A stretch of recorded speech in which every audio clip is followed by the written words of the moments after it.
Ladies and gentlemen, this is your captain speaking. Please put on your prayer chute and prepare for jump. It's Mercury retrograde. That means it's time for our Soulmart.me Mercury retrograde sale. Like a 1-hour reading with Christopher Witecki, normally $159, retrogrades back to $95.10. Or try a 15-minute psychic look reading with Zen Shoemaker. She retrogrades down to $45 for a 15-minute reading. Or try the Act 3 Orbits Report. And the Jupiter Gets Emotional retrogrades the same to 1111. At Soulmart.me, mind, body, and soul improvement.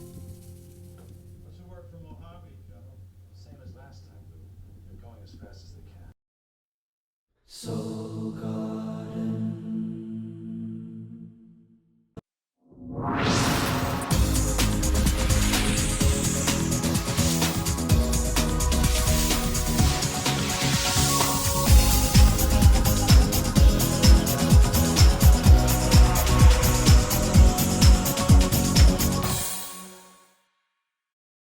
Namaste, and welcome to Soul Horoscopes Orbits Edition.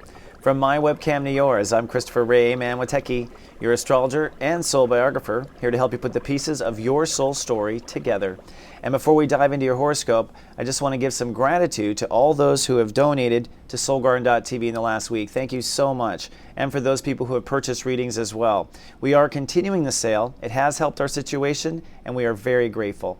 Also, this is a special horoscope designed to cover the entire 10-day period of before and after the solar eclipse that's coming up, and I'll be talking about that. So this is a special soul horoscope designed to help you through this quantum intention time.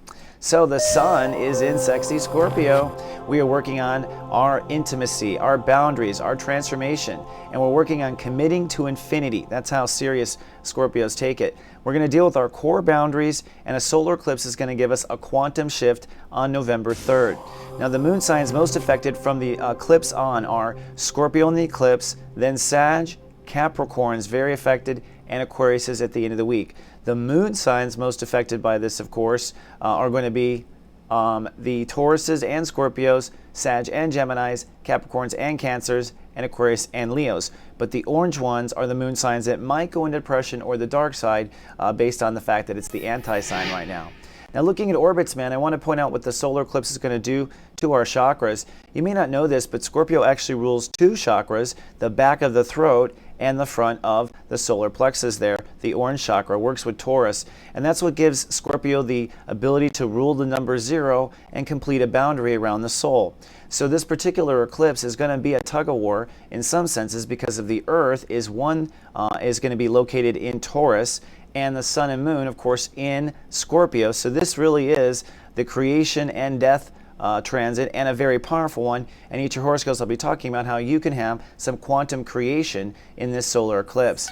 Now, looking at the planets, the most compelling thing to me is this Yod, which is a big part of the build-up to the solar eclipse. It's basically God giving us the finger, sacred geometry here, pointing to Uranus to innovate our egos. So in your horoscopes, I'll be talking about how you want to channel these other 2 parts of yourself, the new boundaries and your aggression, into the evolution of your ego and the evolution of how you act or react in society. Now, this square is still also happening, and it's important for you to know that because the Yod is being affected by the square, which means part of the innovation deals with you have to innovate or revolutionize the rules you subscribe to. And then finally, this black Lilith Grand Trine really reaches its most apex important point. We've been having this trine for weeks. This is our emotional healing underneath the seams of what we're seeing on top of our realities. And ultimately, because of the solar eclipse hitting one corner of the trine, you're going to see this issue carry out in the rest of your life. And I'll be talking about that in the horoscopes as well. Another thing I want to point out, which is really groovy, is actually this. Venus is entering and now conjuncting the galactic center this week. This is where the sun had conjuncted for the Mayan shift, etc. So this means we're going to start sensing some real high cosmic vibrations coming down from the heavens. Another interesting thing here, this is the party, Mercury, Saturn, and the sun in Scorpio. But actually, this whole eclipse is happening in the constellation of Ophiuchus. You've probably heard before that there's a 13th constellation. Well, kind of not so much true. The truth is, this is Ophiuchus here, and this is the Scorpio constellation. But it's not that there's a 13th constellation. It's that they used in the sky one little marker to represent the whole box of Scorpio. And so some astronomers who don't understand astrology assume that because there's extra space there, that we can just fit another constellation there in our zodiac. But the truth is that Scorpio rules the whole quadrant. It's just that Scorpio, in a very hiding way, is hiding in the corner. And that's part of actually the mythology of Scorpio, is that the constellation is, of course, hiding in the Scorpio den, waiting for some victim to fall in there, right? Maybe Ophiuchus. All right, well, that's all I have for now. Let's take the ascension elevator up and see what's going on with you. Folks, this is your captain speaking. We realize you have a choice in the astrologers you choose to fly with, and we'd just like to thank you for flying with Christopher Witecki. Namaste, my Sagittarians and Sag Risings, and welcome to 33,000 feet for a bird's eye view of you. And this special soul horoscope will cover the time just before and after the solar eclipse coming up here in Scorpio, which is actually a big blast of manifestation. And for you, this manifestation is actually quite a head trip. This will be a big cut, a big departure from inner faith. So up until now, probably your entire life, you lived on a certain inner faith. And that inner faith might have been based on Christianity or based on Buddhism or based on being an atheist or whatever. But whatever your faith is, it's not enough anymore. And so now you need greater faith. And this is what the universe does. It makes us upgrade our faith so that we can accomplish what we have to do on earth. And a lot of times, the faith upgrade is due to the fact that we're writing checks that our soul hasn't cashed before. And so we're having to do the inner faith work to match what we're trying to jump for on earth. We're saying we want something, it's like, oh, Christ, or whatever, once it shows up. So this is a profound change of inner faith. And as it turns out, this is the last thing holding back abundance and money for Sag and Sag Risings, which is this inner faith part. You really are ready to make the big mucho whatever, and you really are ready to not be poor forever. However, your inner faith isn't quite there yet for the abundance, believe it or not. So this inner faith is an important leap for Sag and Sag Risings so that you can draw in the paychecks that you're actually looking for. And this is going to require that you maybe innovate your personal dreams and tell your inner child that it has to still work with you a bit as you play all this and juggle all this in your daily life, okay? So as we start off this week, we're actually moving into the intuition, and we're still clearing and plowing the week leading into the solar eclipse. You're still getting rid of stuff in the way of your intuition. Clearing chakras, clearing psychic awareness, clearing stuff, clearing fears. If you're on a substance, you have to get clearing substance abuse. Clean it out, let it go, let it flow. Face the boogeyman, don't fear her. At the end of the day, so intuition, sixth sense, spirit, this is what you're going to clear out. Oops, excuse me, I spent too much time on it. Before we move into where the solar eclipse actually is, which is in faith. So this solar eclipse is going to build some great faith in Sag and Sag Risings. You will, by the end, have new, rock-solid faith, and you'll be using this faith for a full year to manifest. Now, skipping ahead there. In the state of Scorpio, this is where all the action of inner faith is. Mercury is moving backwards as the sun moves forward, and of course Saturn's in this space, which is making deep cuts forever. So when it comes to inner faith, you're going to move basically from deciding what you're not to sensing what you believe you are in this 8-day period that this horoscope covers. So this horoscope covers an 8-day period over the whole transition in the eclipse.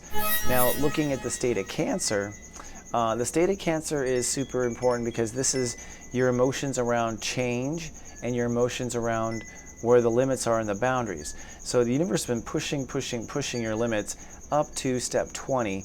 The good news is you will not have your limits pushed again for 6 months. It retrogrades on November 7th. However, even though you're not going to be having your limits pushed, you're going to actually fantasize and still continue down that path with Black Lilith and probably face a lot of fears or anxieties that you have before you have to actually build it. So the universe has done a very nice favor for us with this little 1-2 punch. So looking at the week leading into the solar eclipse, the real key day is Thursday and Friday, because on Halloween you're basically deciding, I'm not this anymore, I'm not that anymore, I'm not afraid of the boogeyman, I'm not afraid of that. So ironically, making some real Halloween type of decisions on Halloween about what kind of ghosts and goblins you're not going to allow yourself to fall prey to.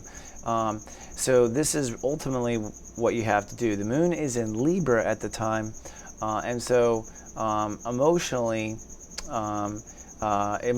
you're focused on your social world and your social life while you're making a decision of what you're not afraid of. So it could be a friendship or an association provoking you to the interfaith decision, is what I'm saying. But that person is just designed to get you to make that faith decision. It's not really about them. On Friday, you want to take action. So it's like if you said you were going to have faith, then you have to follow through. In some cases, in a faith transit, taking action means that you don't let yourself fall into the fear, and that's a lot of action to not let yourself fall into the fear. So on Friday, don't let yourself fall into the fear, take action. There is a chance of anxiety on Friday, which does happen on a transit like this. On Saturday, well, if you have anxiety, you want to ground or do exercise or eat right.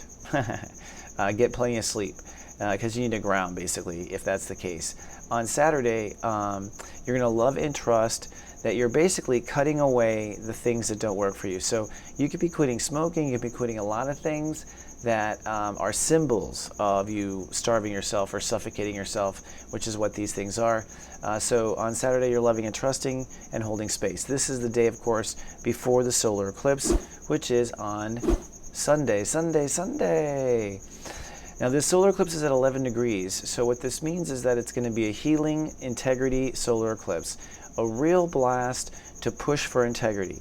Now, the only time things go wrong in a solar eclipse is if they're not in integrity. So solar eclipses like this do cause earthquakes, because if you have a fault line that's not in integrity and you get a big blast of the energy that says integrity now, then ultimately that's kind of how things fall apart. So most cases it's positive. In your case, it's only if you've been procrastinating something for a very long time. Anything that falls apart was on edge anyways. So, of course, Light Cast Day is very private and spiritual for Sag and Sag risings, because it's in the 12th house, the house of subconscious. It's also about cutting away past life, by the way, and this is about cutting away karma. So for those of you who believe in karma in past lives, you are certainly cutting away for good. And I say for good because of where we are in the age of light, because where we are after the Mayan shift, I mean, I think that you are cutting away your karma. If you're watching this horoscope, you're thinking that way. So I think it's fair to say that we're doing a lot of karma cutting. In other words, we're not going to be born into the same shift circumstance next lifetime, says the Buddhists. Now, looking up at the planets, Pluto, this is the planet that's really wanting to make you all abundant. And Pluto is held up a little bit by your heart insisting it has to be or look a certain way. So don't hold Pluto back for you to make money. Let Pluto make money any way that feels good, okay? And I'm not saying in a sex way, but I would say that when it comes to moving forward, let your heart succeed at a lot of things. Don't turn anything down at this time if your heart enjoys it. Neptune at 2 degrees is really calling for that self-compassion, or self-mercy is a better word that I'm now using. In your particular case, this is with your own emotional field, a lot of just being very merciful and nice, not putting your emotions through things that you shouldn't put your emotions through, and being a merciful God to yourself, or a merciful king or queen. Uranus, this is the part where you have to be willing, says the odd, to innovate what your heart thinks it wants. In other words, if your heart may love a different Christmas gift, your heart may love it a different way. If you love it, it's okay. You're still going to have joy. So be open. If you don't love it, you don't have to deal with it. I promise you that. And then Saturn, whoops, I went a little bit too far ahead. Saturn is where all this is happening in the inside. And Saturn will be at 13 degrees at the beginning of the week, which means it's kind of nuclear, which means that when it comes to interfaith, things are really breaking down in the beginning of the week, especially in solar eclipse. It's really breaking down. You're not just creating new, but you're destroying old. And then just 2 days later, Saturn goes to 14 degrees, which means a breakthrough or a response. So life is going to change, I think, quite quickly, folks. We might have some interesting results from something. Now Jupiter, this is the part that's 20 degrees and it's hit that ceiling. This is where, as far as your limits and boundaries, it's like you're at your limits. You might feel kind of pressed up against the wall. Don't worry. This is really just the squeeze during the light cast day. So those limits are kind of almost like, I think, to help you jump and leap for the new faith. Because look at this. Just a couple days later, Jupiter goes retrograde, and that story's over for 6 months. So the universe is being, kind of a shysta, as you will. So on Tuesday of this week, this is when things go nuclear. So we have the light cast day on Sunday, and then on Tuesday, life changes. And for you, because this is the 12th house, you may go up a floor in consciousness. You might wake up and see auras. I mean, I really think that's a kind of possibility, especially if you believe in all this shift. But it's like a double-decker breakthrough with a lot of Aquarian Uranus energy. And so Tuesday is a really profound day. It's still in the gravitational wave of the solar eclipse too. So it's pretty profound. And Saturn turns 14 degrees on that same day. It is just a real interesting thing. Certainly a breakthrough by Wednesday on that. And then lastly, the week kind of ends up with the stop sign, which means by the end of the week, Friday is a Neptune ruled day. So on Friday, you kind of go into, your inner self. I should just go back. Really, on Wednesday, you have your breakthrough and you understand. Thursday, you feel free. That's why you have the butterflies there. And you start to feel more valuable. So you start feeling free and valuable. You might even see some return on money or abundance on Thursday. But then the limits get pushed and you might feel that Jupiter return is like, pressure off. I paid the taxes or whatever. And so Thursday is a real fly-free day. Friday's like a holy shift, my life has changed, where are we going next, God? And then Saturday is, which is the last one here, which is like, okay, I think I've decided now where I think I'm going or what I think is next. And so you're basically deciding, pointing the direction, not committing 100%, but pointing the direction on Saturday of where you think spirituality and faith is going for you. And the moon has now moved into Aquarius, and so as a result, you will be rather pensive and I'd say spaced out at the end of the week too.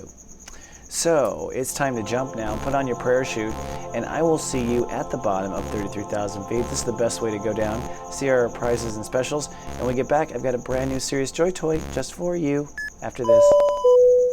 Ladies and gentlemen, this is your captain speaking. Please put on your parachute and prepare for jump.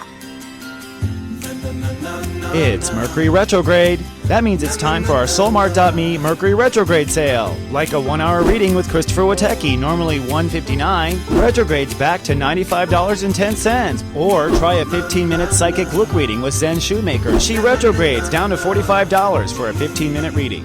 Or try the Act 3 Orbits Report. And the Jupiter Gets Emotional retrogrades the same to 1111. At Soulmart.me, mind, body, and soul improvement.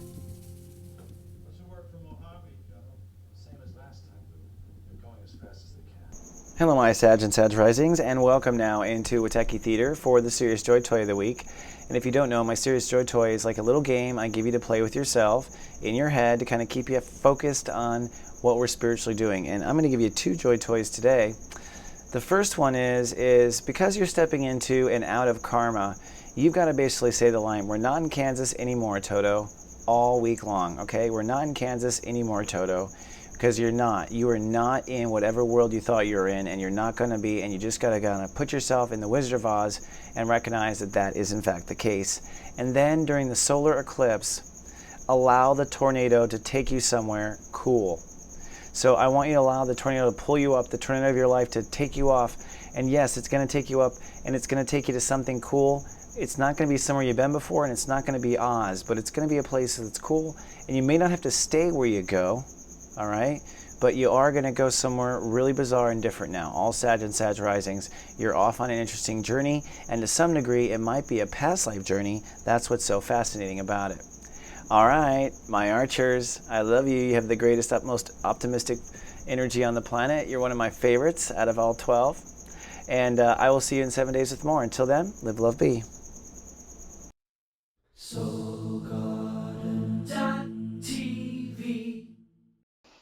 Live, love, be was my phrase, man. I told him when I was in prison. In prison? Well, Yeah, well, you know, the fucking establishment, man. The state of California, it's all Nixon run, man. I was in for 25 years. For medicinal marijuana? It wasn't medicinal back then, man. They considered it a crime. Welcome to the establishment, kids. For my sacrifice, you can now smoke it up anytime you want. I did the time. You can do the crime.